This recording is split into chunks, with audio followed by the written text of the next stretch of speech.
যেমনটা আপনারা জানেন, গত জানুয়ারি মাসেই আমি নিজের এবং আমার ফ্যামিলির জন্য পাসপোর্ট আবেদন করেছিলাম এবং সেটা খুব তাড়াতাড়ি 20 থেকে 25 দিন মতো হবে। আজকে ডেলিভারি হয়ে গেল এবং মাঝে একটু দেরি হয়েছিল, তার এক বিশেষ কিছু কারণ ছিল। না হলে হয়তো আরও আগে পেতাম, মোটামুটি 20-21 দিনের মাথায় এই পাসপোর্টগুলো পেয়ে যেতাম। যাই হোক, ডেলিভারি হয়ে গেছে।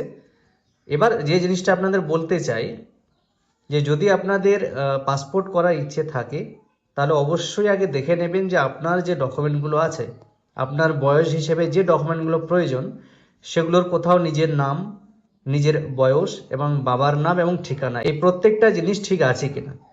এবার আপনি যেখান থেকে পাসপোর্ট করাচ্ছেন, তারা অনেক সময় সেগুলো দেখতে ভুলে যান বা নিজের খেয়াল খুশি মতো আপনাকে জোর করে পাসপোর্ট করিয়ে দিলেন, কিন্তু পরবর্তীতে আপনাকেই হয়রান হতে হবে।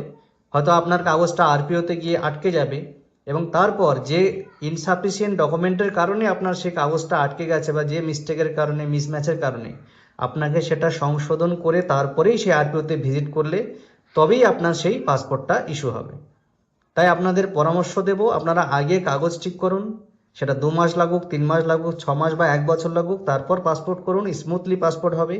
এবার একটা ছোটো মোটো ভুলকে যদি আপনি এড়িয়ে গিয়ে পাসপোর্ট করেন, তাহলে আপনার কিন্তু সেই পাসপোর্টটা ইস্যু হবে না এবং আপনার সেই পাসপোর্টের অ্যাপ্লিকেশনের যে ফাইল নাম্বার, সেটা কিন্তু আরপিওতে আটকে থাকবে। আপনি নেক্সট টাইম আর ফ্রেশভাবে অ্যাপ্লাই করতে গেলে আপনাকে পুরনো সেই ফাইলটা আগে ক্লোজ করে আসতে হবে আরপিও থেকে, বাই মেল আর বাই ফিজিক্যাল ভিজিট, যাই খুশি আপনি যেটাই করুন না কেন। তারপর আপনি নতুন করে বা ফ্রেশ করে আবেদন করতে পারবেন।